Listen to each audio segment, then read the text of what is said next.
Office of the chief district medical and public health officer national health mission Dhenkanal निजुक्ति रही जोटा कि walk in interview निजुक्ति रहिबो योगा टीचर रही टोटल वैकेंसी 40टा रही एवं 600 टंका रहिबो पर सेशन जेतटी आपण योग क्लास करिवे 600 टंका पाइबे तार डेट ऑफ इंटरव्यू रही 15 फेब्रुआरी 2025 एलिजिबिलिटी क्राइटेरिया रही diploma in yoga MA in yoga and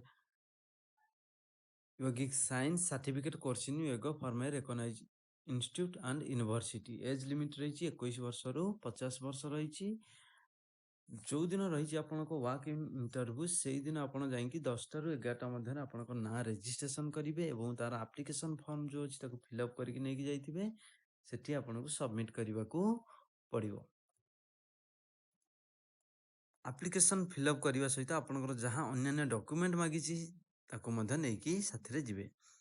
देखो एप्लिकेशन ये रही एप्लिकेशन फॉर्म ये एप्लिकेशन फॉर्म को आप फिलअप करेंगे और फिलअप करके नहीं सेठी रेजिस्ट्रेशन करेंगे।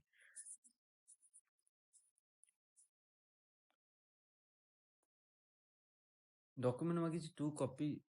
पासपोर्ट साइज कलर फोटोग्राफ ता सहित रही दशम सर्टिफिकेट और मार्कशीट जोटा कि age proof self attested copies of certificate marksheet educational qualification other जहाँ रही रिक्वायर्ड डॉक्यूमेंट मध्य नहीं कि आपण जिबे योगर जो सर्टिफिकेट जदि किछि थाए ताको मध्य नेबे। ये रही तार टर्म एंड कंडीशन आपण जहाँ रही टर्म एंड कंडीशन ताको देखिबे